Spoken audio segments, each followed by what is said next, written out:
Hello everyone, good afternoon. Please confirm you can hear me and you can see me.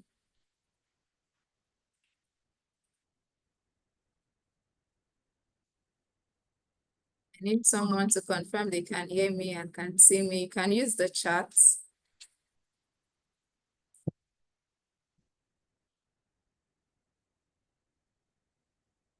Okay, thank you very much. Good afternoon once again. So good to be here.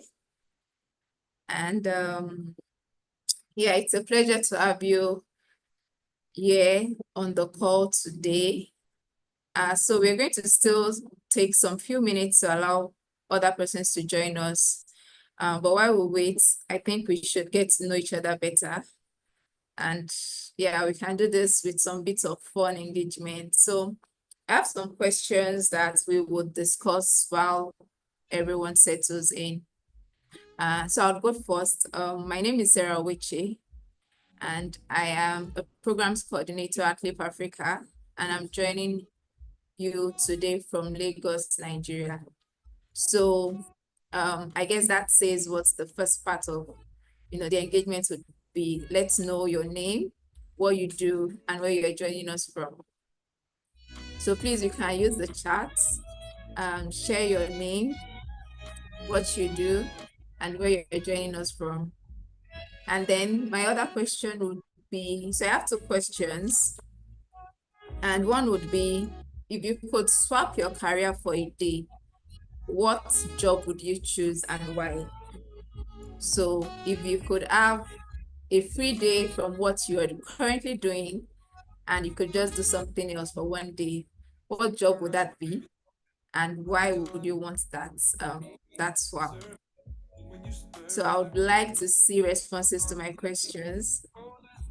And the next question would be, so for those that probably the career swap is like a lot for your brain to deal with at this time. So another question is, if you were given an extra hour in your day and you had to spend it on just one thing, meaning for every single day you have to spend that 1 hour on one thing exactly. So what would that thing be? So if you could add a 25th hour to your day and you had to diligently use it for just one thing, what would it be? So I would love to see your thoughts, share it in the comments, and yes, while we wait for others to join.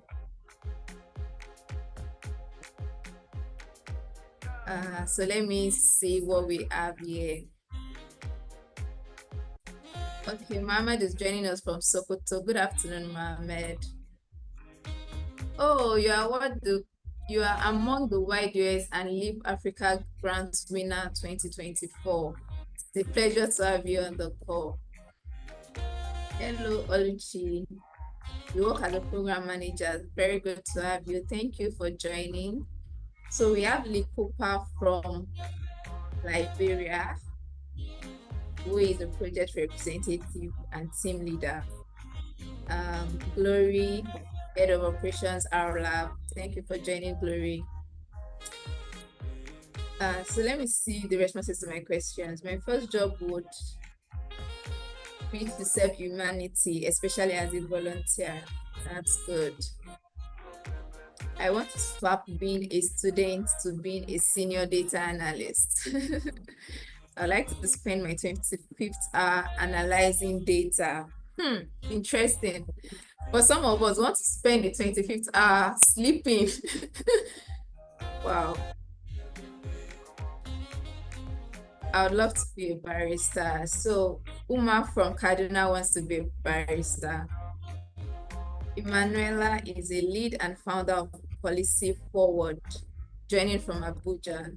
And she would be an actor because you would like to play different characters. An extra hour for you would be to be spent sleeping. We're on the same team. Hello, Nagla. Nice to have you. Hello, Afrash. So yes, let's have the answers coming into my question. Let's have more answers. So if you way to have a career swap for one day, what would that be? And if you were to have an extra hour to your day to spend it on one thing every single day, what would that thing be? That activity, what would it be? So I'm looking forward to more responses. We have quite a number of persons on the call. So I'm really looking forward to your responses. So Glory wants to be a project manager if she could swap her career for a day. And she would spend one extra hour with family. That's beautiful. Okay, okay. Thank you so much to those who interacted. And yes, we are 10 minutes past 2 p.m. WAT. So I think it's safe to start. And once again, for those just joining, my name is Sarah Uweche, and I'm a programs coordinator at Leap Africa. And I'm joining you today from Lagos, Nigeria. Also on the call today is our speaker, Ferhana. And yes, we'll just get right into it. But for the sake of whoever is on the call that is, interacting with Leap Africa for the first time, I think it's just fair that I do a bit of introduction. So, um, yes, about us, Leap Africa. So Leap stands for Leadership, Effectiveness, Accountability, and Professionalism Africa. And Leap Africa is a leader in the development sector when it comes to meeting the evolving needs of the African youth population. We are a non-for-profit organization working in 5 programmatic areas, which is education, entrepreneurship, employability, active citizenship, and health and well-being. And our programs are basically designed to develop essential leadership and life skills in young people and, encouraging them to innovate and lead with integrity and commitment to social impact. And so since 2002, we have been committed to empowering young Africans to lead and drive transformation across the continent. We do this by addressing different societal challenges. And we try to inspire young people to become catalysts for sustainable development and nation building. And specifically through some of our targeted interventions to bridge the gap between youth and the youth leadership gap, which is one of the reasons we are here today, actually. So at Leap Africa, we recognize the unique struggles young people face in the world, which in recent times have been heavily focused on career success. Many feel pressured to define their worth through job titles and societal expectations. And this quest most times often make you lose sight of your true self. So we understand that this pursuit of success can overshadow, the quest for significance, for purpose, and a life of meaningful impact. And that's why we are here today on this call. Today's session is about rediscovering your authenticity and reclaiming your identity through, that beyond career labels and societal pressures, basically. And on the call with me today, if we can have the slide changed, we have on the call, we can have as profile on the call, please. So we have on the call today, we have Ferhana Dostmuhammed, who would be speaking to us and guiding us through the journey of self-discovery and purposeful living. So permit me to, read Ferhana's profile while the slides come up. Hey, so Ferhana is the founder of Unlock and FD Learning Consulting. She is a leader and educational transformation leader with 20 years experience in supporting organizations with leadership and digital transformation. She also provides coaching on leadership and personal effectiveness. She is a keynote speaker at different global conferences, workshop presenter and moderator whose energy sparks sparkles on stage, bringing engagement and inspiration, which is often contagious. Ferhana has worked with organizations such as KPMG International, the University of Toronto, Fidelity Investments, KFC, CGI, GIZ, the World Health Organization, and the famous e-learning Africa conference. So on this note, I would hand over to Freya. If you can hear me and you can see me, please feel free to, give your rules of engagement and we can start the session. Thank you. Hello, hello. Good morning. Morning. Well, it's morning for me. I think it is afternoon for you guys. Can you all hear me okay? Maybe give me a hands up or something, just to make sure that for the rest of the time, I'm not speaking to myself. Amazing. Perfect. Oh, I saw some names that were familiar, so I'm glad that you missed me. Can you actually give me a little hands up if you've been in any of my previous sessions? I'd love to know how many of you have been in my previous sessions. And thank you, Sarah, by the way, for the intro. That was great. Oh, wow. Okay. Just two people? I'm sure there's more. Oh, okay. There's some messages as well. Amazing. Okay, so there's a few folks who already know me and know what I expect in the sessions. And I'll tell you what I expect. I expect that I will hopefully be able to capture your undivided attention and that you will engage with me on chat and when it makes sense on to speak as well.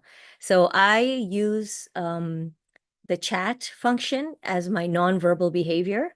I'm always looking at chat and I'm always interacting with it. So please, use it to connect with me there. All right. So today we are talking about reclaiming your identity.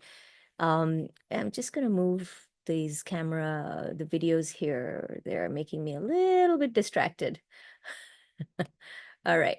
Perfect. Reclaiming your identity to live a meaningful life. We're all living a life, but how meaningful is it? How joyful is it? How how much do you enjoy living your life? And it's interesting because we're talking about balancing life and career. But would you agree with me if we say that most of the time our life is our career these days, just because of the way things are going? So if you don't have a career, you feel like you don't have a life? Any thoughts on that? Does that feel right? Does that feel like, especially if you're struggling to find a job, you feel like you don't have a life until you have a job. And if you have a job, then you're like, that's all my life is about, is just having a job. Right. Okay. So today we're going to talk about things from a different perspective. Okay. This is not your traditional type of balancing life and career. We're going to actually go pretty deep inside ourselves. Because I think that part of the problem that we have is that we're following a script that's not ours normally. And so when we're not living an authentic life, we're not showing up and living true to who we are. We've forgotten our self identities. And what I'm going to try and do at a high level, because in less than 90 minutes we can't go that deep, but I'm going to try and give you a flavor of how you can start thinking about your life. And what are towards the end of the session, we're going to talk a little bit about some simple calls to action that are going to help you think about what it means, and to put some practical aspects into slowly changing that life that you have. Okay, for it to be more aligned with who you are. So it's hard when you have even when you have a plan and it doesn't work out. Absolutely. But I'm not going to jump into that. I hope that we'll see what comes out of it. So before we get too far down the road, I would like to quickly, Sarah's already done a great job at introducing myself, so I'm not going to do that again. But I would like you to describe yourself and maybe tell me, why are you here? Why are you here?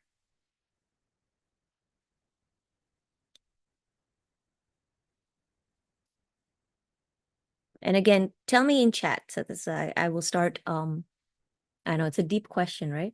But you can describe yourself as well, and just tell me why are you here?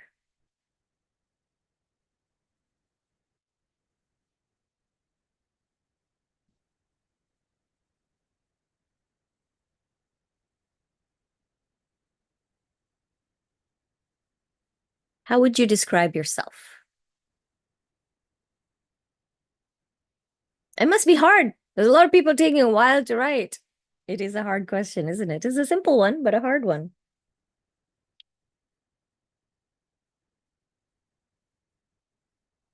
Here to gain insight, professional experience, exposure, and innovative skills for implementation of the SDGs across the global community. Okay, you've got a little, just a small agenda there, but awesome. Thank you. To learn how to balance my life and career, struggling with that. Okay. Get insight. Oh, I lost the things. Let's just go down. Gets insight regarding my life and how it is balancing. Okay. Learn to hear, to learn and develop our skills. Okay. Passionate lady with resilient spirit, tend to be keen to be a voice. All right. A children's teacher. Okay. Perfect.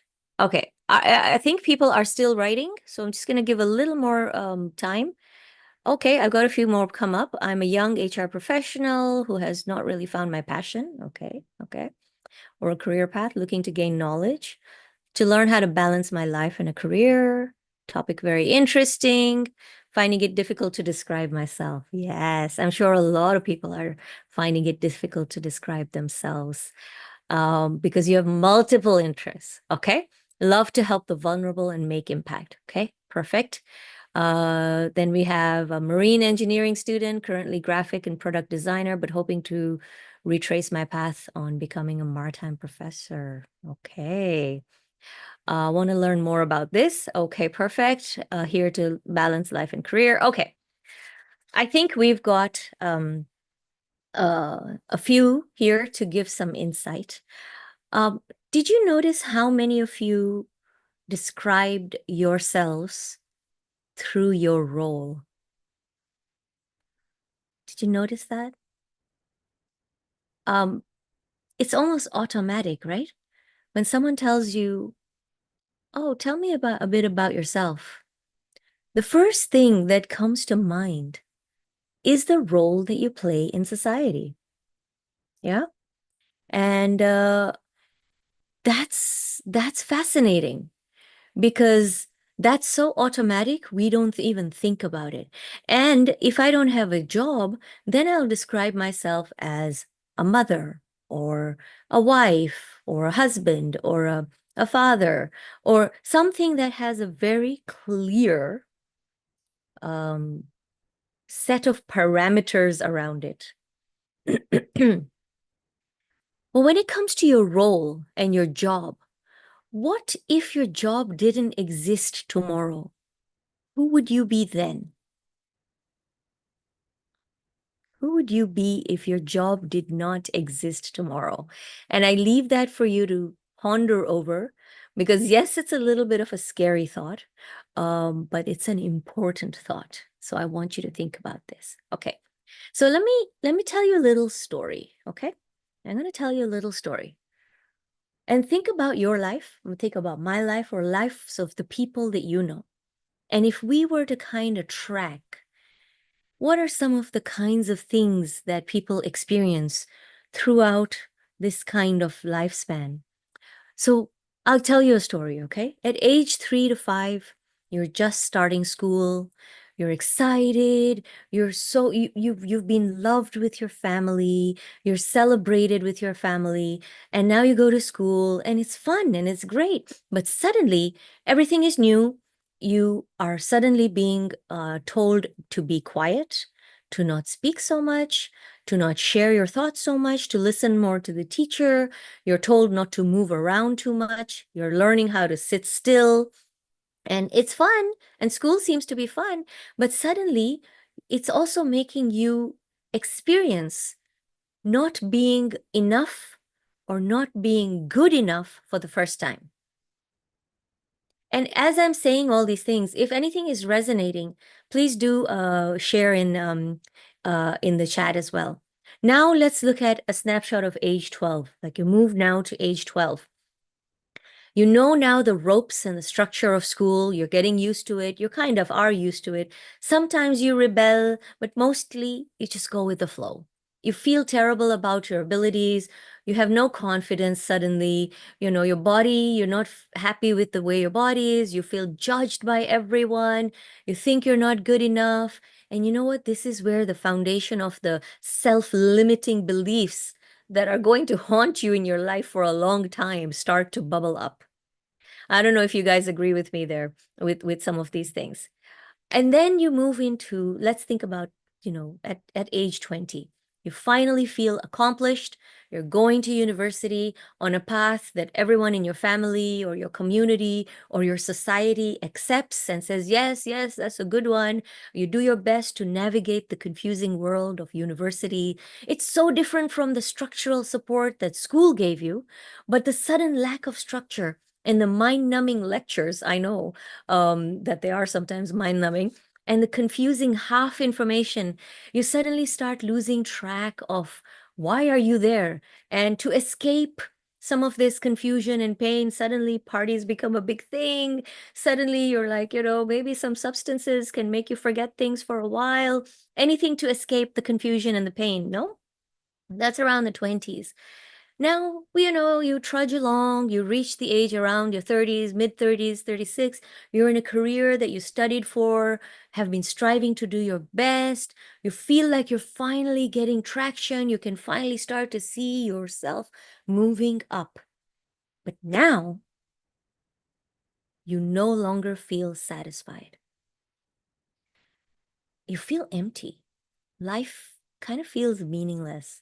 You feel like a hamster in a wheel. You feel burnt out. What's going on? And then, you move along, move along, move along in your mid 40s. Now you realize that something is really off and you got to try and do something about it.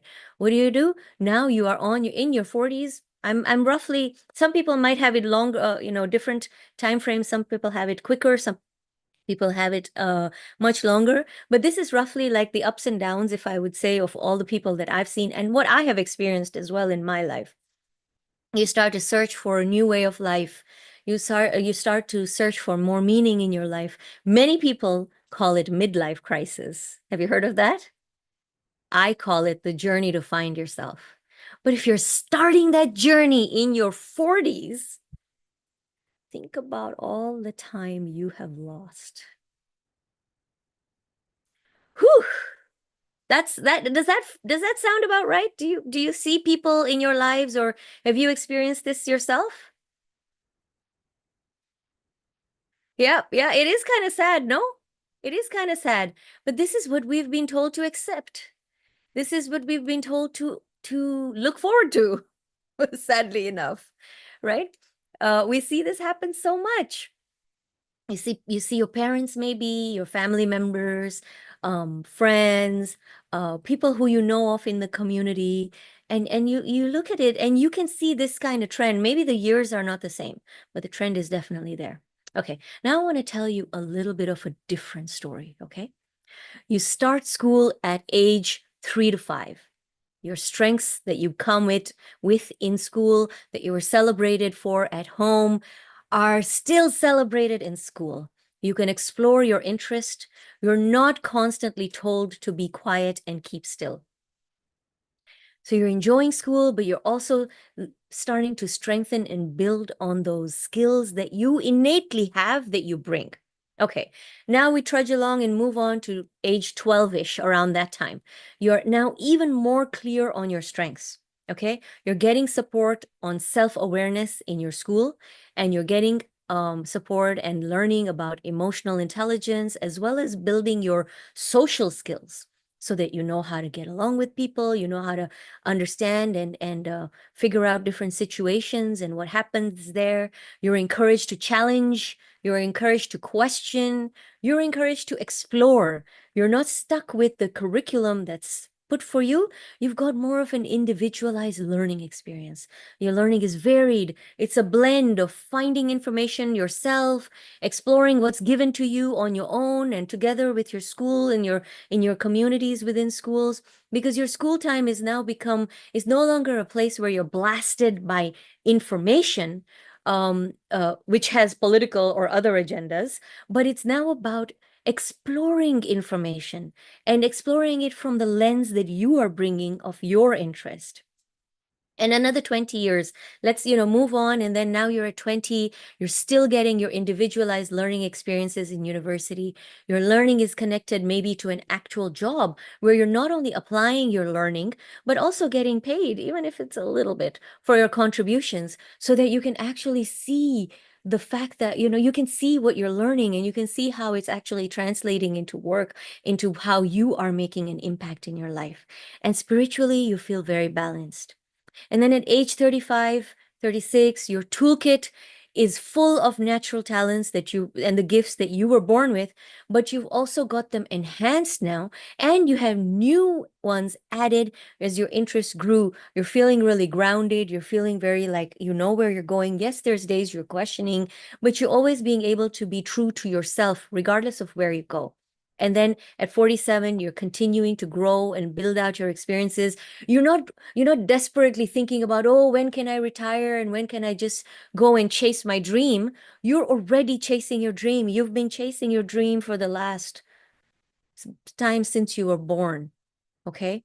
And um you've not lost yourself. You still, not only do you know who you were in essence from when you were younger, and you've seen yourself evolve and grow and become a deeper person and become more grounded with who you are, but you're also feeling happy.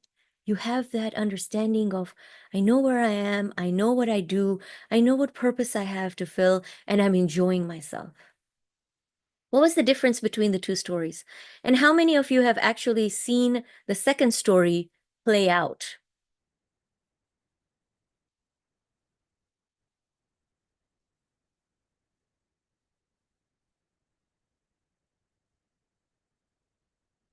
You have. That's amazing. There are very few people who have who have seen the second story play out.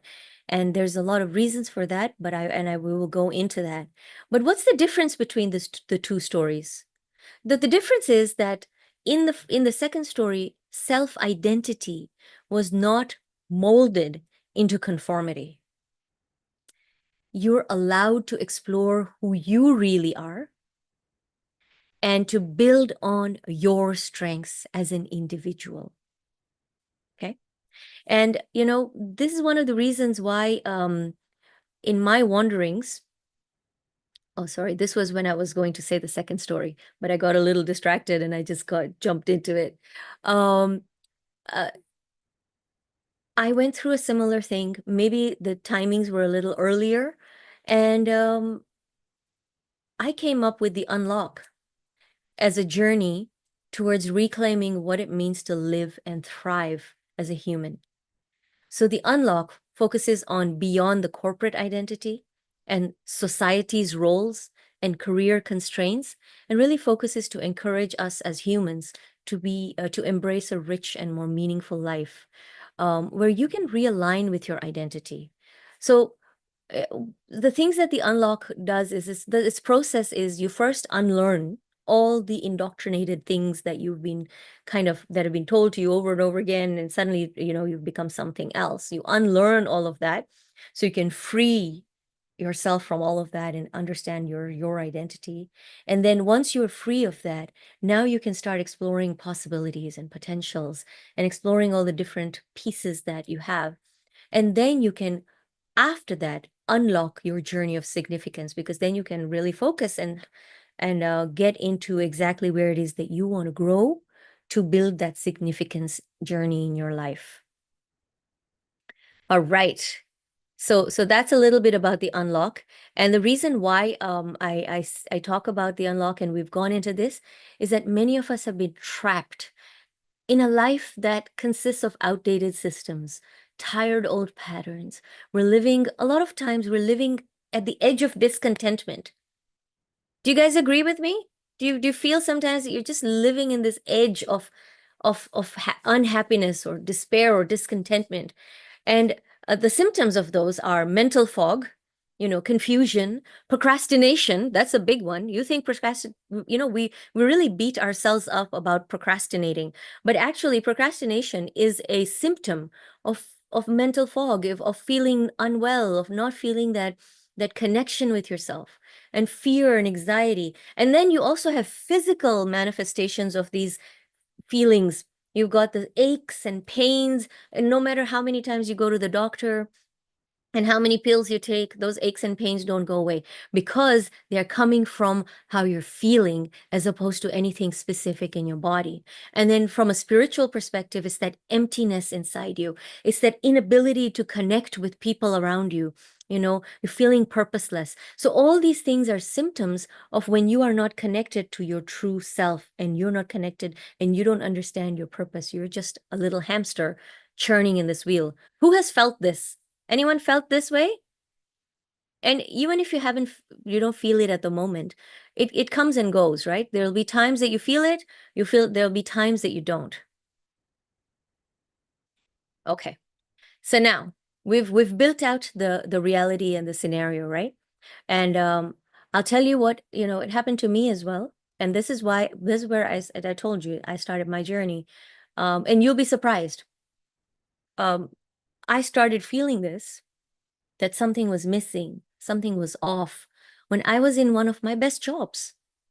I was working for KPMG in the global offices. I had a great job. I was in leadership role. I used to travel to different countries all the time. I had a great team. I had people who were reporting into me from Australia, from the UK, from India, and some in Canada as well. I had a great boss. I was making good money. And it was really interesting work.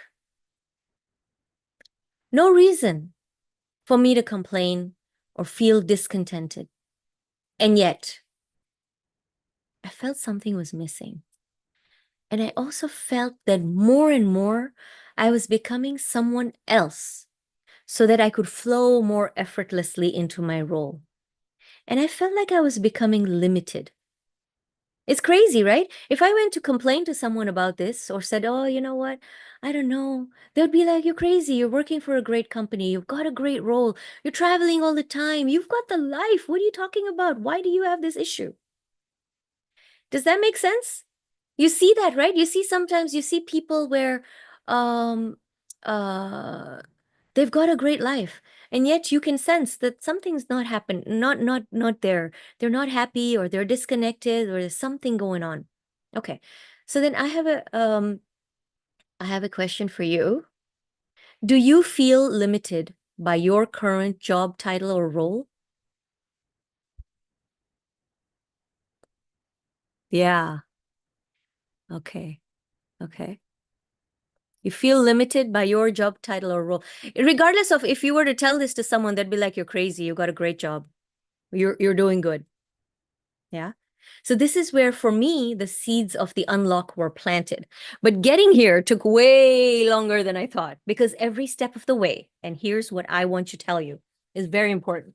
I was swimming in a fog with no guidance, no map, a lot of pre-programmed thinking that I constantly had to fight myself with, and expectations that I have from myself, from other people, from my childhood, my society. I don't know, but I had all these expectations I was swimming against, and I was in a place that was unfamiliar, without a map. Nobody talks about this kind of thing that you have to go to, and so this is why I built the unlock, so that I could help people go through that in a way that could be easier to guide. So anyways, the reason why I bring this up is because I want you to tell you that this experience, especially if you're feeling it, is universal, because we human beings have been wired in a specific way to live our lives. But with the capitalism and the way our societies are set up, it goes completely against the way human beings are wired. And so why this is more important now than at any other time in the world is because AI has really come in to change the world. Okay. And at the end of the day, what AI is doing is it's following the principles that we were used to following. But AI as a system, as a technology, has been created to follow that system that we live in. We as human beings have created the system that limits us and limits human potential. So if we don't start thinking about changing and living as human beings rather than trying to live as an AI, we're going to be in competition with something that's faster than us, that keeps changing, that's got the ability to learn new things every second and pick up more information than we can ever keep in our brains. We're going to be in competition with something like that. And you know what? When you're in competition with something like that, it's like trying to be in a race against a car. It doesn't matter how fast you are as a human being, you're not going to be able to compete with a car, even a slow car, because you're not built for speed. You're built for so many other things, and your potential is in so many different places. Are you with me? Is this making sense? Or are you like, oh my God, I don't know what she's talking about. We're all in La La Land here. All right. So long as you're with me, because I'm taking you somewhere. I'm taking you somewhere. Okay. So here's what we're going to talk about today. Okay. A little bit about focusing on two or three of the chains of society. We're going to talk about how to break them. We're going to talk about authenticity. We're going to do a little bit of an identity audit, and then talk about rebuilding self-identity, and then living a life of significance and call to action. All right, let's go. So the next thing that we're going to do is we're going to do a little bit of a poll, I think, before we continue. Oh, no, before that, we're going to do something else. I want you to, first of all, list down, if you have paper or if you don't, on your computer or on your phone, list down the activities you spend time on every week. I'm going to give you about 30 seconds to do that. The activities, excuse me, that you spend time on every week.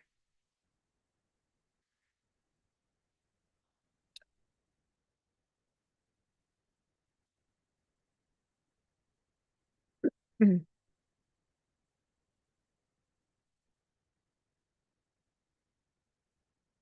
And if it's easier, you can just put them in chat, put them all together and then hit enter so that, you're not doing one at a time. List down the activities you spend time on every week. And you don't have to share it on chat because sometimes it can be a bit personal, right?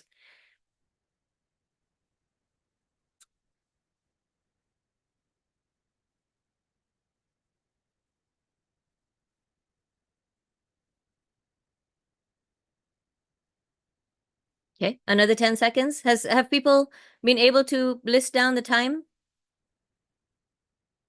Like the activities that more than just one. We're talking about, yeah, like for example, work, the boot camp, social media, eating, playing with kids.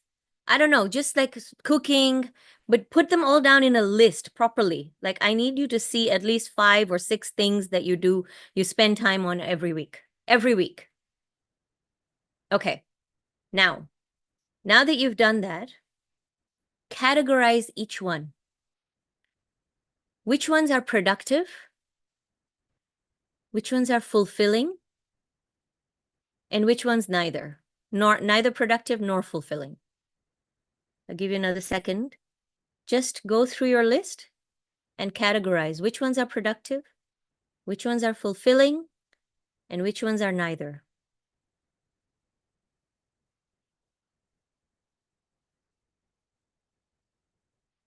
Has this been insightful? Where are you spending time on tasks that don't serve your deeper values? What are those tasks that you're spending time on that don't serve your deeper values? I'll tell you one of them for me. Getting into the rabbit hole of scrolling on Instagram. That's neither productive nor fulfilling. And yet I spend a good enough time on it sometimes when I just want to blank out. But then a 5 minute blank out can sometimes be 25 minutes, right? So if you start becoming more conscious of what you're doing and you know what you need to, you can start thinking of what can you add to this list that's going to go from the shift of neither or from productive to fulfilling. That's what you want to reach. You want to reach a place where a lot of your tasks on your list are fulfilling, because that's where you're going to shift shift your mindset. It's going to help you to shift your daily. Oh, thank you for sharing, Latifat. Let's just see what you've written here. Social media posts, okay, productive, okay. Marketing, productive. Taking care of family, fulfilling. Brainstorming for my business, fulfilling. I love that. Cooking for my family, fulfilling. Learning new things. Okay, you got a nice list of good and fulfilling things. I love that list. But I'm sure there will be many people who will look at their list and realize that they don't have a lot of fulfilling things on there. And if you are one of those people who don't, this is the time to start thinking about it. Because you know what? In this society that we have been trained to live in, we have this capacity paradox, okay? Especially if you think of work. We've been told that our worth is tied to how much we can produce. And we're always talking about efficiencies and standardization and how can we do things faster? How can we do things cheaper? These are all the things that it's always being like pushed into us. I love Glory, your list is great too. You've got a whole bunch of fulfilling. You've got some neither, which is interesting. Uh, um, yeah, so I'm hoping that if those of you who've actually done this activity are starting to get some good insights about yourselves. So back to the capacity paradox. If you feel your worth is tied to how much you can produce, we're focusing on output, how much you can put out, right? But because of when we do that, we're neglecting our true capacity. Human potential is not just about doing more. It's about experiencing more, creating more. It's about contributing in ways that just make us uniquely human. So I want you to, what we need to do is we need to start changing that narrative that we have had for years and years and years, for almost a century, about what human beings actually are meant to do. Because honestly, let me ask you a question. Do you think if you were to go back in time and talk to our caveman counterparts, and if we were to ask them that, hey, you know what? You're working really hard here towards something, and in the future, in I don't know how many thousands of years, we're actually going to be working 9 to 5 in a factory 5 days a week. What do you think they're going to say? What do you think they are going to tell us if they realize that all that work that they're striving towards is going to result in working in a factory somewhere 9 to 5, doing one repetitive task? What do you think they're going to say? Come on, people. Are you awake? Are you asleep? Tell me. What's going on? I need some nonverbal behavior on my chat. Give me a little sign, a little thing that you're here with me, you're connected. Um, okay, perfect. All right, awesome. Okay, lovely, lovely, lovely. Okay. So you know what the thing is? The cavemen and women will probably cry, right? Or they'll look at us and say, I don't know which tree you've had some leaves from, but those were not good leaves for you. Okay. So moving on. Let's talk a little bit about, I've told you a little bit about what do you need to add to your list to help you start shifting your focus. So we've talked about that. So we are obsessed with standardization, right? We are from a work perspective, from a society perspective, we're obsessed with standardization. Why are we obsessed? Why are we obsessed? It's because we want to maximize the efficiency of a system of production. We're obsessed with standardization because we want to make things efficient. We want to cut costs. And I mean, it's a good thing. Standardization is a great thing when you are producing toasters. You want your toasters, all of them, to work in the same way, to be connected to the same level of electricity outputs, to work, to give you your perfect slice of toast. Even for medicine, you want every pill for a headache to be the same. Not that one works in a different way. One gives you, allergic reactions. One gives you something else. You don't want that. Even our cars, we want our cars to be standardized in a certain way, and work with it, so that we know what to expect, right? But is standardization good for human beings? It's not. You know why it's not? Because standardization mindset looks at individuality as a problem. If you have a lot of individuality happening, you get a lot of different paths and routes and different expectations and different end results. So it's not efficient. But are we really here as human beings to be the most efficient we can be? Is that why we're here? So the reason why I bring this up is because a lot of times when we're looking at our careers and we're looking at our lives, you will see that play of this tug of war between efficiency and between individuality. Do you guys feel that? Do you see that when you in your lives?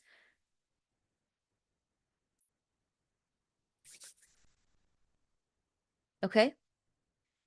And if we think about the way things were set up for work, ever since we started to standardize work, workers were arranged around machines in the past, rather than machines being arranged around workers. And that was because machines were heavy, they were expensive, and humans were cheaper and more easy to move around. So that was one of the reasons why some of these things happened from the past. And then if you look at our societies, they like standardization, because then this way you can organize things and you can get things done. Now, I'm completely not saying that I'm not against standardization. Okay. I think that I like standardization where it makes sense. But I think we have taken standardization to a very different degree. We've taken it too far, right? A lot of times, even in our conversations, as we're trying to figure out what to do, there's a lot of you should do this, or you must do this, or this is how things are done. Tell me, how many of you have ever felt pressured to follow a certain career path because that's what you were supposed to do? Give me a yes in chat if you have. Right? You were supposed to do this, so you have to do this. Forget the crazy ideas that are percolating in your head. Forget the excitement that you have for the things that you want to do and the change you want to see in life, right? From a young age, we're handed the script. Go to school, get good grades, land a stable job, climb the ladder, retire. We're conditioned to equate our worth with our career achievements. And it's like, you know what? It's like we're actors in a play following a script that was written long before we were even born. Right? And then the irony is you chase that script and you're like, yeah, we'll get there, we'll get to happiness if we follow this script, because we've been told by everyone that this is the right script. But then when you finally get to a point, you realize that, wait a minute, I'm not happy. I'm stressed. I'm feeling burnout, and I'm feeling like something is missing in my life. So because society likes order, it tries to put us into boxes that are easy to categorize. Um, and uh, and actually, because those boxes are there, there's a lot of expectation that's built, right? On which box you want to fit into and all of that. So take a moment to think about it. Whose expectations are you currently living up to? Is it your parents, your peers, your industry's idea of what success looks like? Whose expectations um are you trying to live up to? Just think about that. And as you're thinking about that, we're going to do a little bit of a poll. So Sarah and team, can we pull up the poll? Yes, Ferhana, coming up shortly. Thank you. Oh, I love the mind. Amazing. Okay, so on the thing, on this, I there might be more than one or two, but pick the one that you feel is the top or the most pressing expectation, okay? Which expectation are you trying to, what's the biggest expectation you have felt pressured to meet? What is the biggest expectation you have felt pressured to meet? And hopefully you can see the poll, yeah?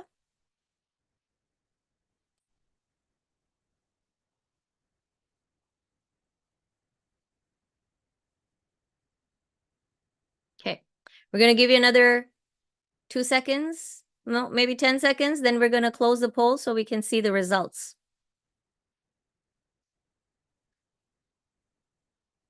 Okay. All right.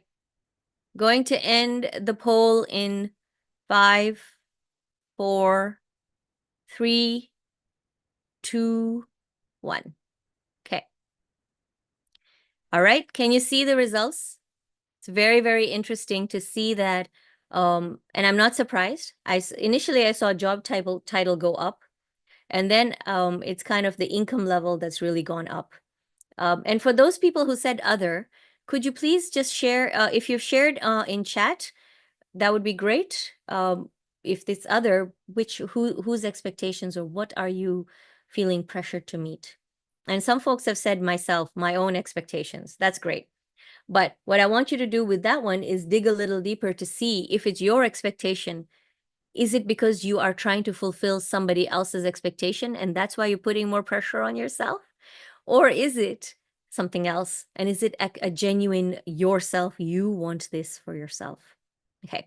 All right. This was really good. This is very interesting and I think very insightful. Income level and job title and education level are pretty big there.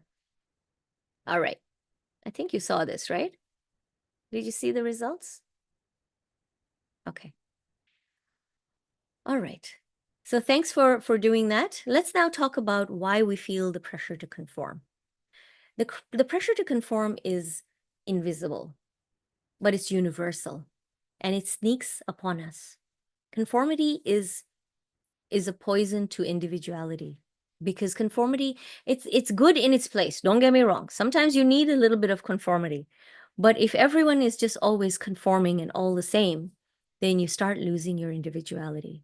But a society, for it to work and for it to work like clockwork, it needs a level of conformity. But I think we've gone way too far because at this point in time, the conformity that's expected from our societies is actually, and from our institutions, is putting a lot of pressure to move us away from our true self. Because you know what? All of us are born knowing who we are. But over time, we get socialized to behave in ways that please others. And so one of the things that we'll talk about right now, and one of the reasons why we give in to the pressure to conform, is a paralyzing desire for safety. A paralyzing desire for safety. In the past, we were probably looking for safety because if you had large numbers, you were less likely to get eaten by a wild animal. And you had more access to resources and work together, right? So the resources part hasn't changed. But in addition, these days, the desire for safety also comes from uh, being part of the society, being accepted, right? And sometimes it's just easier to do what you're told to do, right? So we've been hypnotized as well with consumerism.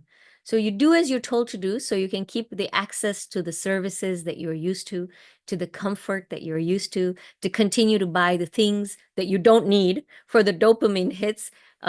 Anyone heard of retail therapy? So all these things work in the background and work subconsciously to kind of get us to conform and to be safe and to stay in a safe space so that everything we're used to continues, right?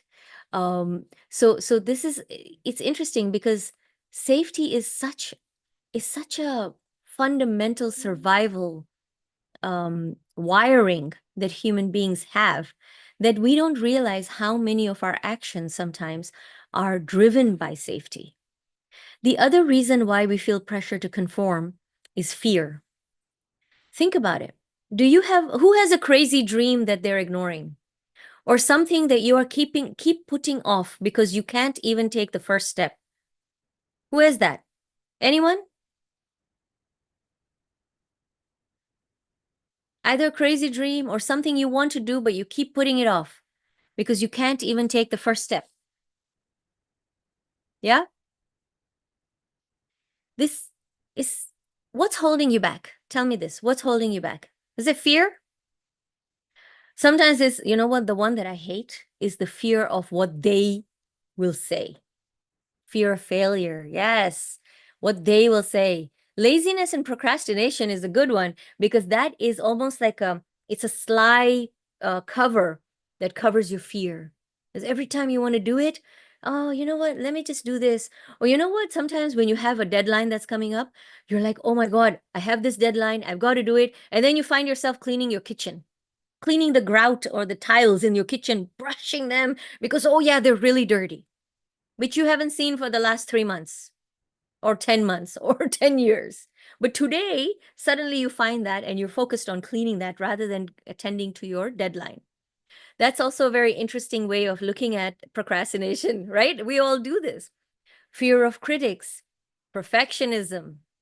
Exactly. Analysis paralysis is a big one, right? Um, and then the disease that we all seem to have, the disease to please others.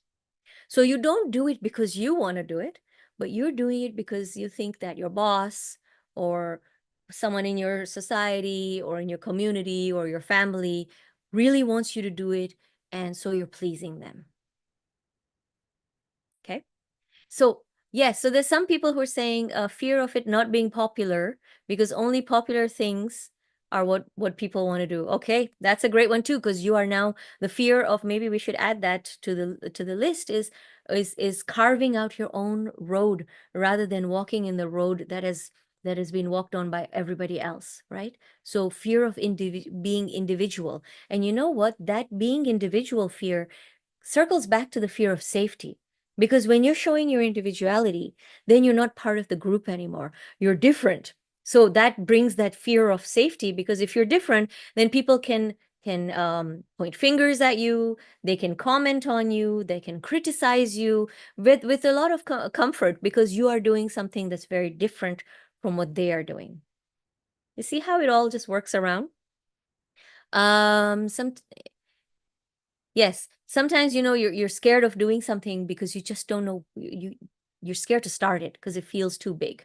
Okay, so there's a lot that we can dive into for fear, but I'm just gonna move on. Let's just go to the next part now. This is really cool. Okay, I actually I have a question for you. How much does fear hold you back from chasing your dreams or taking a bold step to do something different? How much does fear hold you back? Is it a lot? A little? Think about something in your life you want to do right now that you don't seem to be getting to. Is it fear that's holding you back? Yeah. Okay. All right. So that's really important to think about, right? Okay, so now I'm going to read for you something that's very, very interesting, okay? And I want you to look at the screen as I'm going through it, because I think it's so fascinating. Okay, so I failed and I'm done.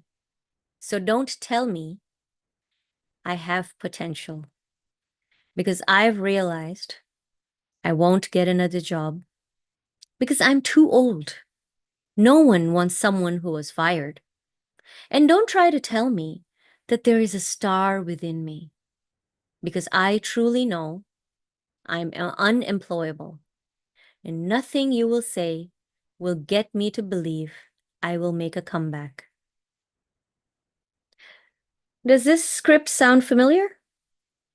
Is this not exactly the same words, but the sentiment, the feeling? Is this the kind of stuff we tell ourselves? Yeah. We hold ourselves back sometimes because of this. Yeah. So I want to encourage you to flip the script, okay? I want you to encourage you to flip the script. And we're going to do that right now. You're going to watch the script being flipped. So let's look at the flip. Okay. So now the script is, I will make a comeback. Nothing you say will get me to believe I'm unemployable because I truly know there's a star within me. And don't try to tell me no one wants someone who was fired, or because I'm too old, I won't get another job. Because I've realized I have potential. So don't tell me I failed and I am done. Isn't this incredible? It's the same words, it's the same sentences, but we flipped the script and it changed what we tell ourselves. Okay, so what can you do? I want you to now write the script that you keep telling yourself. Okay, write it down in this kind of structure. And then you are going to go into that script and you're going to change the words line by line to go from that negative slant to a more positive slant. And the next time your negative script starts in your head that's based on fear, you're going to have this positive one in your phone or wherever on your wall somewhere. You're going to pull that up in front of you and you're going to read that. And the more you keep reading that, the more you will start to rewire your brain. Okay? You can do it. We can all do it. And we all have these negative scripts going on. Sometimes there are our words, sometimes it's something that we've been hearing from people in our lives saying this to us on and on and on. Okay. So that is one of the other ways that we give into the pressure to conform. And the final one that I'm going to talk about why we conform is conditioning. Let me tell you a little story. More than 300 years ago, Jean-Baptiste de La Salle founded one of the first schools in France that educated children without regard to their social status. Amazing, right? He did a great thing.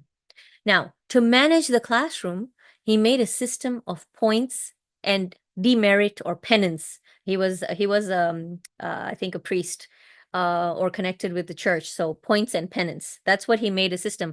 You either got points or you got, punishment, or the points were taken away from you.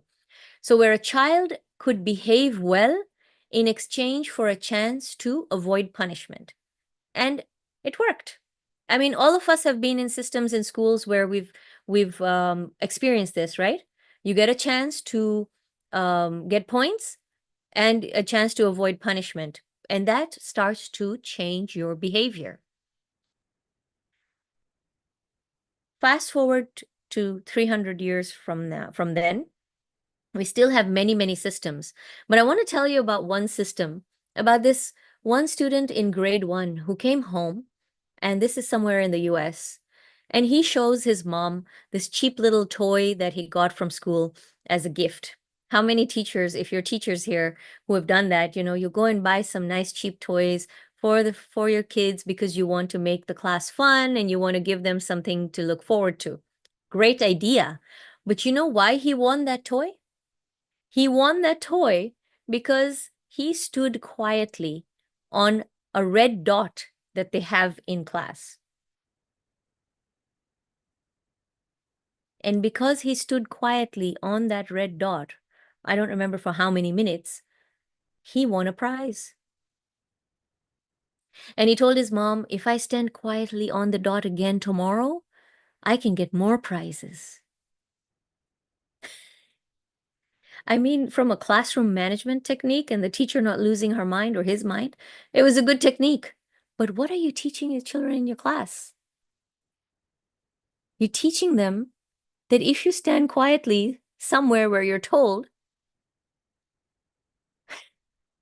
you're going to win, you're going to get prizes. How does that change people's lives? Now, I want you to think about how many red dots have you stood on in your lives?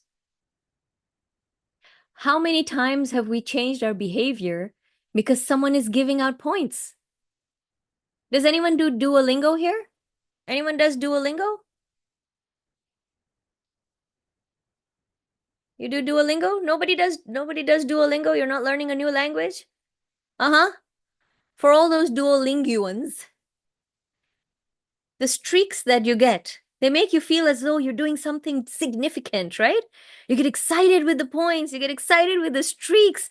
They're totally gaming you. They are totally gaming you. But if you're learning in that process, that's great. But a lot of people I've talked to say that they're actually not learning actually how to have conversations. Now, I've got two different examples of my own. I've got one child who does Duolingo once in a while and gets really annoyed with the streaks. And I've got another, she's learning Swahili. And I have another child who's learning Japanese, and he's actually learning the words, but he's got a crazy streak. So now I don't know.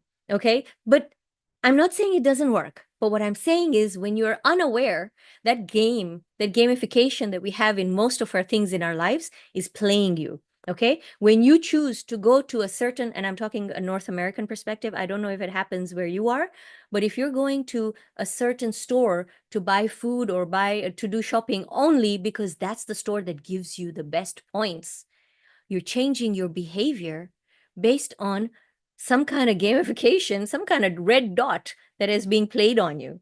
So just be aware of that. And a lot of times it's okay, but there's times where you don't want to be played. Okay.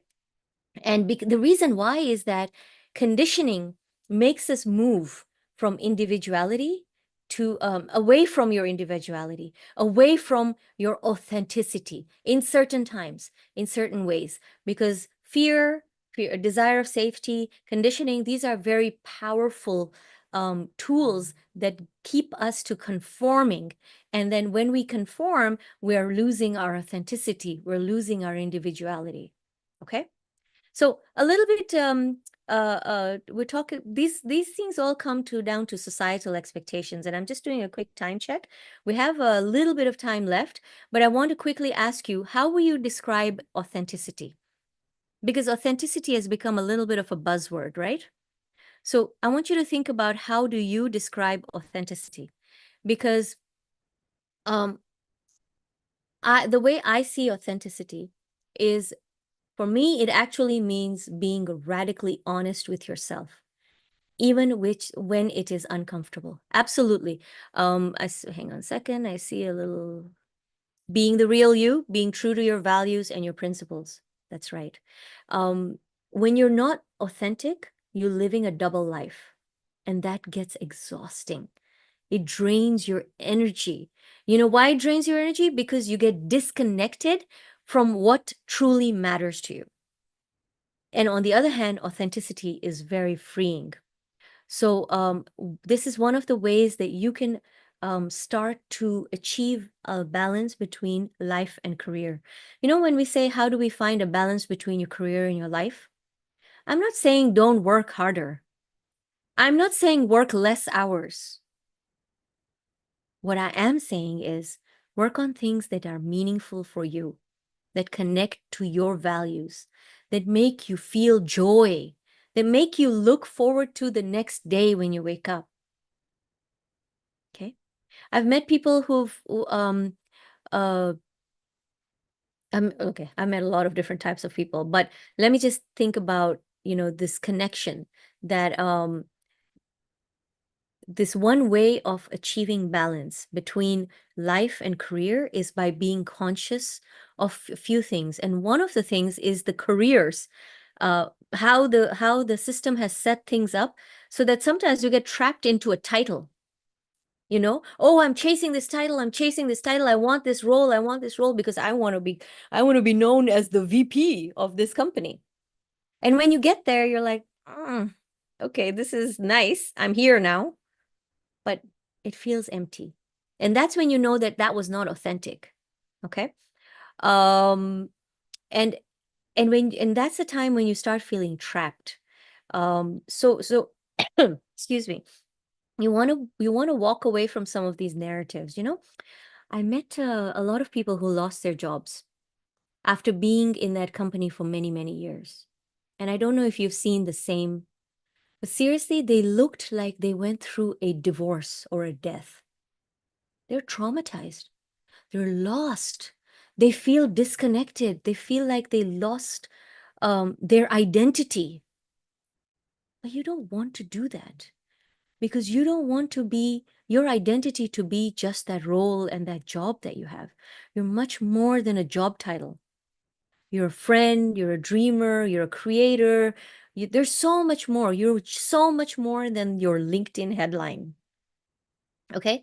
Now, I want you to close your eyes for a few minutes, and I want you to think about, imagine yourself introducing yourself without mentioning your job. How would you introduce yourself without mentioning your job? Actually, you can even type it in chat. This is going to be a tough one. How would you how would you mention or introduce yourself without telling your job or what you're studying? I got you there. What are you studying?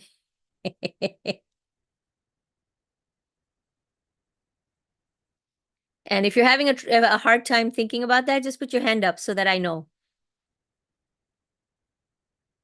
It is difficult. Yeah.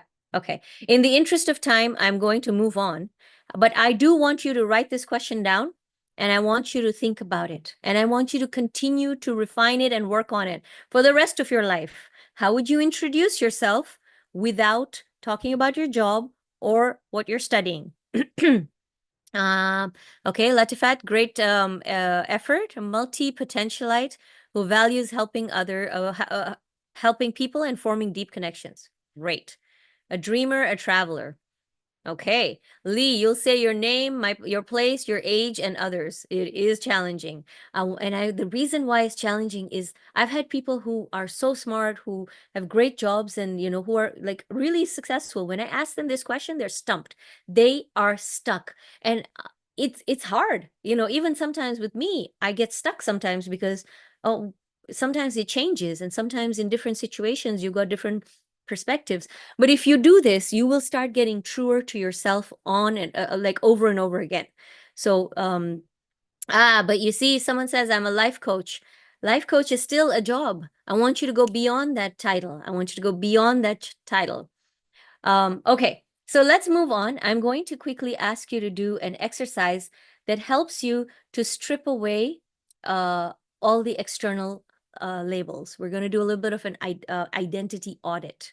Okay, so I want you to list down, whether it's on chat or it's somewhere else on a piece of paper or somewhere, all the labels and the titles and the roles you currently associate yourself with.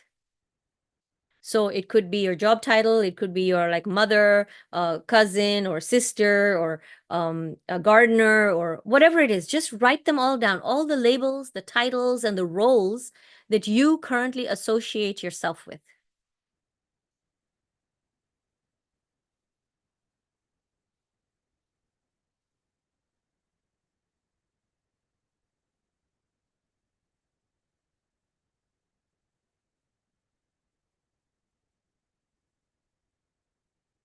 Okay? Have you started to get a bit of a list?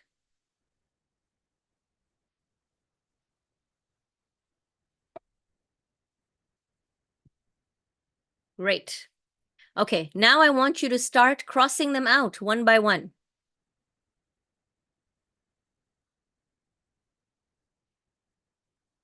Start crossing them out one by one. And I want you to notice, which ones are you hesitating to remove? These may hold deeper meanings or fears for you. This is another activity you can continue doing over and over again. Yeah. Start crossing them out one by one.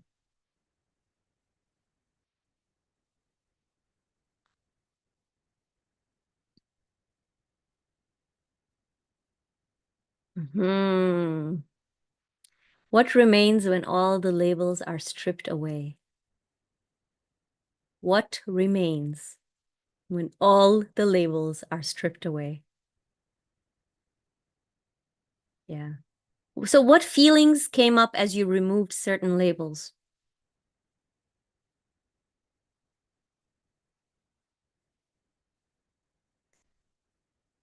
Yeah. You felt empty? Yeah. Was it scary? Did you feel alone? Is it a scary place to be?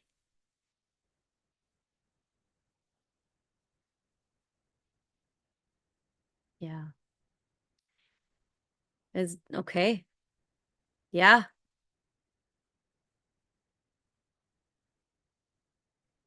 Some of you are having trouble removing some of the stuff. Okay.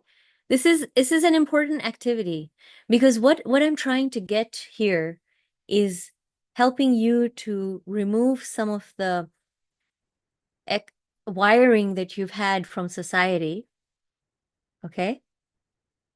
So that you can start getting to know yourself better. There are people who identify with, especially like parents, when you identify with your role as a parent so much that you basically you start living your life only for your children.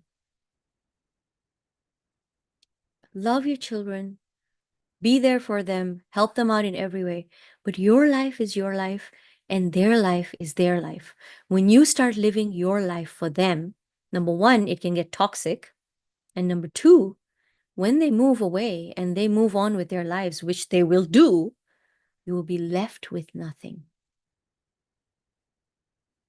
So you want to get comfortable with the nothing. You want to get familiar with the nothing.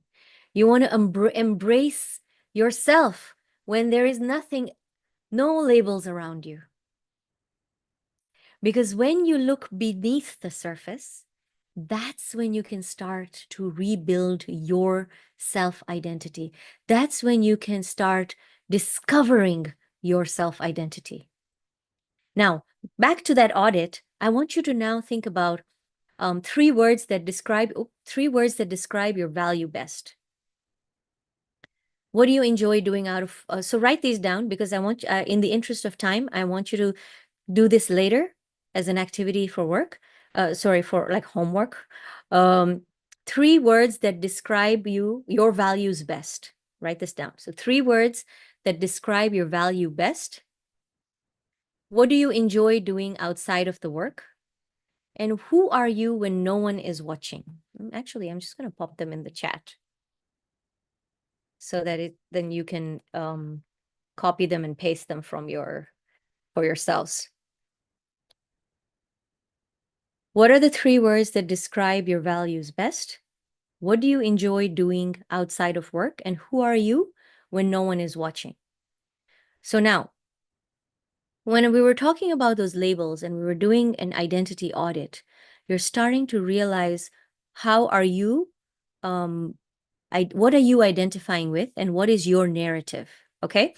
So what we want to do now is I'm going to give you a little tool that helps you to reclaim your narrative. So let's think about this. I'm going to first give you an example, and then I'm going to give you some language around what you can use. So the first thing is, if you think about the narrative, it's got 3 pillars: disrupt, declare, and design. Okay? This is how you're going to try and reclaim your narrative. So let's say if one of the things that I keep telling myself, whether overtly or unconsciously, is that I'm only valuable if I'm productive. And how does that also translate in other words? I only have value in society if I have a job. Right? You feel that way? Who feels that way sometimes? Or even if you don't feel that way, other people make you feel that way. Or you're useless if you're not if you don't have a job. Now, I'm not saying that you want to sit there and not have a job and not be able to be, to be like a sponge on other people. I'm not saying that. I'm not saying go outside, go on the roads and beg. I'm not saying that. But there are a lot of fears that are attached to feeling of no value if you don't have a job, right? So I'm only valuable if I am productive. So now you want to disrupt that thinking. And you're going to start telling yourself, for example, my worth comes from unique experiences, connections, and the creativity I bring to the world. That doesn't mean that you don't have a job, but it means that the time when you don't have a job, when you have a job and the times that you don't have the job, you are still the same person. Your worth was still the same. As a human being, your worth did not degrade from the time you had a job to the time that you didn't. You're still the same person. You still have those unique experiences. You still have the creativity. You still have the ability to bring joy to people. Whatever it is that you identify it, you still have those things. Having a job and not having a job should not change that fundamental. And then and then when you're going to redesign or design it, you're saying, I dedicate 1 hour this week to an activity that feeds my creativity, regardless of its productivity. So you see how you are reclaiming your narrative? So let me just show you. These are the things that you can take a screenshot of this and use this to help whatever narrative or belief you have. Okay, so pick one thing, identify one narrative, and write it down with a disrupt. Especially one that no longer serves you, okay? And then state a new empowering belief about yourself that aligns with your core value and helps you to change that narrative that you have. And then a small actionable change that you can start to live this new belief. It's a very simple activity. I'm not asking you to do something crazy. I'm not telling you to build out a rocket ship, but this is something, if you put into your repertoire as a habit, it's going to start changing things and it's going to help you to live life of significance.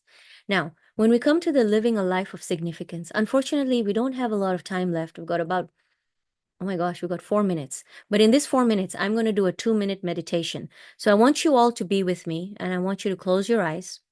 And we're going to do a little bit of a meditation that's going to help you shift and transform a little bit from where you are. And this is going to work on your subconscious and it's going to work in a different way from me just talking to you. All right. So everyone find a comfortable position wherever you are and close your eyes. And I'm going to start. Okay. Before I begin, I invite you to take a moment to settle in your seat. If you're able to, close your eyes and take a deep breath through your nose and gently release it through your mouth.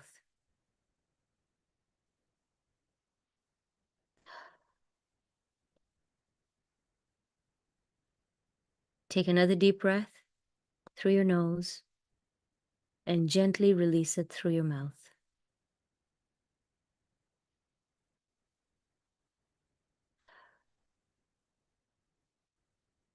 Now, I want you to bring your awareness to the present moment. Feel the weight of your body supported by your chair. Notice the gentle rise and fall of your breath. And with every exhalation, let go of any of the tension or stress that you might be carrying. And as you take the next deep breath, I want you to imagine yourself stepping into a time machine. One that is going to take you 10 years into the future. As you arrive, you get out of the machine and you see a familiar figure standing in front of you. This is your future self, the version of you who has lived fully embraced their potential, and aligned with their true values. Notice the expression on their face. What emotions are they radiating? How do they carry themselves? Take a moment to observe them closely. They seem relaxed, confident, and full of wisdom. They're happy, they're glowing. They look like someone who has broken free from all the limitations that once held them back. Your future self takes a step closer to you and starts to speak to you. Listen closely. They're here to share a message, a piece of advice or encouragement, something you need to hear right now. It might be a word, a sentence, or a feeling. Take a moment to receive this gift of insight. Listen closely.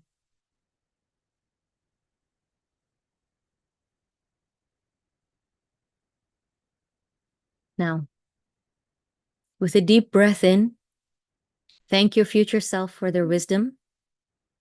Feel the strength of this connection, knowing that this version of you already exists and is waiting for you to step into their shoes. And when you're ready, slowly bring your awareness back to the present moment. Wiggle your fingers and toes and gently open your eyes. Take one last deep breath. And as you exhale, know that you've brought a piece of your future self back with you, a sense of clarity and possibility that you can carry forward. All right, welcome back. Take a moment to write down what your future self told you.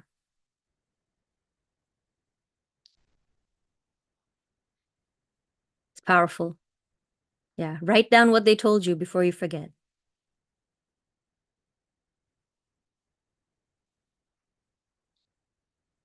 And this is for you. You don't have to share, but if it's easier for you to just type it in chat and keep it for yourself, that's fine as well.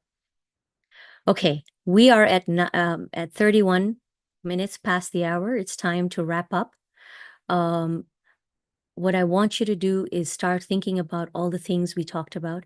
We have just touched the surface. There's a lot more to go deeper, but the point here was to start to stir the pot for you, to start helping you think about the different things you can do, okay? As human beings, we are at crossroads, okay? We can continue to live by the rules written by others or chase the titles that'll one day become obsolete, and we're seeing that before our eyes. Or we can choose to break free, to reclaim our right to define who we are, and to create a legacy that goes beyond just the normal stuff, okay? So here are 3 takeaways that I want you to commit to.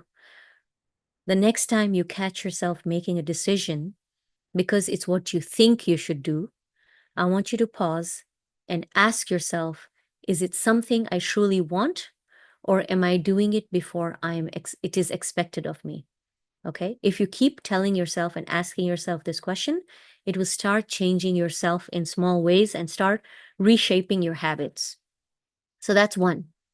The other thing that I want you to do is I challenge you to give yourself permission to explore who you might be if you were not bound to the invisible chains that we spoke about. Because if you break free from those expectations of society and conformity and fear, you're going to make space for something even more powerful, your true, authentic self. So give yourself the permission to explore who you can be. Okay? And then the last thing I want you to think about is reflect what you have personally gained from this session today and how it's going to help you live a life and not just a career. I want you to share these thoughts with a friend, maybe someone who attended the session today or someone who hasn't, and see where the conversation goes. And with that, I'm going to stop talking. I know I talked a lot. I hope that you found value in this session. Sarah, I know we went over a little bit, but I'm hoping that we're still good. And I hand it over to you. I think if you have any questions, please feel free to put them in chat. And Sarah, I'll let you kind of facilitate where that goes. Yes, thank you so much, Ferhana. Thank you very much and well done. That was really an engaging one. And thank you for that beautiful time travel. I think it was really needed. The deep breaths were very refreshing. So yes, I think we'll just give a few minutes for questions. We are actually over time, as we've said, but Yes. we'll try to wrap up in the next 5 minutes. You can use the Q&A to drop your questions. I can see one question here, but I would really appreciate if Pupa can, send this question to Lip Africa's official email or the particular program you're referring to, so that you can have more prompt response. Thank you. But if you have a question about the session, please let's share. Let's share. I can see the thank you coming in. Yes, And I'm glad. yes. Also in this minute, I will drop the post survey for this Okay. session. We would deeply appreciate, can you give me spotlight? We would deeply appreciate you filling the post survey, please and please. It would help us, improve other sessions like this. And yes, just know what your thoughts have been. And also a way of saying thank you to our speaker. So please And do take some time to And I fill. know this was a very different type of session. So Yeah, I specifically want to know if it landed, if people feel that you benefited from it, because it's a different way of looking at things. It's a different way of approaching your career advancement, but it's more yeah. authentic, I think. Yes, and yes, I also add that thought because I know most persons will be expecting, and I like that you mentioned that most persons will be expecting something like, oh, quit your job if you're not enjoying it, or try to get higher pay and things like that. But you took the conversation to a different dimension entirely. And I think the key takeaway for me is just that for me to make any balance, I just need to make sure it aligns with my values. So it might not be those very visible actions that we think are actually the right thing to do, or write a rejection letter to your boss and say you're not doing this anymore. But Please don't do it. just find exactly, just find that part of everything that is valuable to you and try to improve on it, try to pay attention to it. I think that was my own key takeaway. Yeah. So will the recording be shared? So yes, we were, this is also on YouTube currently. It's being displayed on our YouTube page. So you can always go to Lip Africa's YouTube and check out this session. So we already did that for you so that you can get it as soon as we are done. So it's there live right now. So please, you can go back to it. I see a question here saying, how can I Yes. balance my identity, seeing that I have multiple interests? Hey, you know what? I I I have so many interests as well. I don't know if you guys know, but I make jewelry as well. That's got nothing to do with anything else. But look, this is something that I made that I'm wearing. And so yes, it's so different from everything else, but it's got a core value attached to it. So you can have different interests and but you want to, if there's a value attached to it, then you will see that connection point. And so I don't go and tell my financial clients that I make jewelry because they won't understand it. Okay. But I make jewelry because I get a lot of joy from putting things together. In my work, I also get a lot of joy from putting courses and content together, from making sense of something and finding patterns in things. So there you go. That's one of my core values. And this is how I'm connecting it to the multiple interests that I have. Hopefully that helps to kind of answer your question. Thank you, Ferhana. And I think another key takeaway for me would be to learn how to introduce myself outside of my job roles. Yes. Um, That was really beautiful. It was a struggle on my end, so but I think I was able to find very good words to describe myself, and I was really glad with that. So when you meet some persons in some, situations, you can just introduce yourself outside of that and let that build the conversation than, oh, this is my name and this is what I do, and that's all. Yes. Because So the thank you reality is so that your much. job title doesn't actually explain who you are.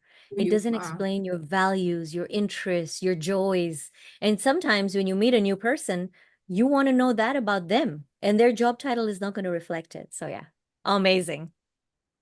Thank you very much. Just looking out if there is still one last question Okay. before we end the call. And please, the survey is being reshared. Please let us fill the survey. We have close to 59 attendees on this call. So please, we are really looking forward to your feedback. Okay. So yeah, there's a question here saying, how can you know the true version of yourself and explore even if it's not in the right environment? Okay. So here the reality is you're never going to find the perfect environment for anything. You have to start to see whatever environment you're in, you have to see how you are reacting to it. Okay. And as you see how you are reacting to that environment, you will start to learn things about yourself. So, for example, I'll give you a very simple example. In the past, when I used to go for a job interview, okay, or if I read a job description, when I'm reading it, I pay attention to my gut. Okay. If I start feeling nauseous, or if I start feeling my body tensing as I'm reading this job description, or in the interview, I'm listening to the person telling me what this job is about, I know that something's not right for me. That's my signal. Okay. I don't have control of the environment, but I have control of how I'm reacting to it. And so paying attention to that, paying attention to how you're reacting to something is one of those tools you can use to start to learn about yourself. And as you start learning about yourself more, you start to understand, build out that picture of who you are. And that picture can change. It's okay. You're not static. You're not stuck forever. So keep that in mind as well. Does that help? Does that answer a little bit from the question perspective? And you know what? Given we still have 57 people on the call, and I appreciate that because we're over time. I have a quick question for you. This was a very overarching, high level um, session because it was introducing this new concept. But there are opportunities to dig deeper and really work on specific tools and really get deeper. So if that's something that interests you, let me know, because that's what I do, because I want to make that fundamental transformational shift inside people so that you can just stop getting in your own way and stop believing all these stories that other people have told you about yourself, because they're not true. Only you know your story, but you've forgotten it, so you got to search for it. You got to look for your story again. So we have that opportunity for an open reflection on the survey. So if you want to have more of this session, like the next phase of this session, please do share in the survey. Thank you so much. So on this note, I think, yes, we just want to respect people's time. We promised a 90-minute session. Thank you so much, Sorry. Anna. It was really an absolute delight having this conversation with you.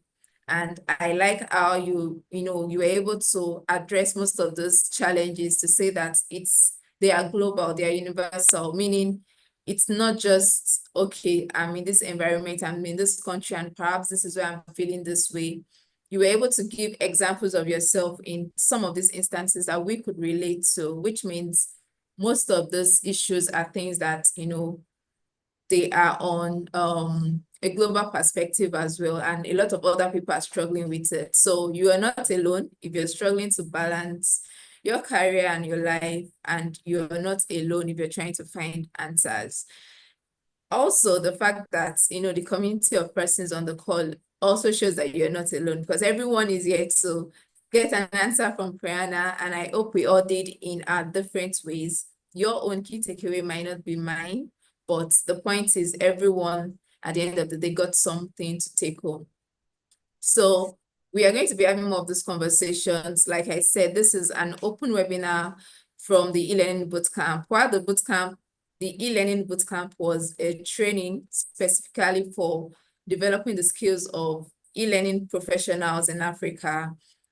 We've had some conversations during this training to identify that there are some topics that are probably out of the skills training that's actually important for us to elaborate on, which this is one of it. So when we have these open webinars, we'll throw them out to our general public and you are free to join us. So thank you so much, everyone. We really appreciate your time. Thank you, David, for that feedback. Thank you, Nagla.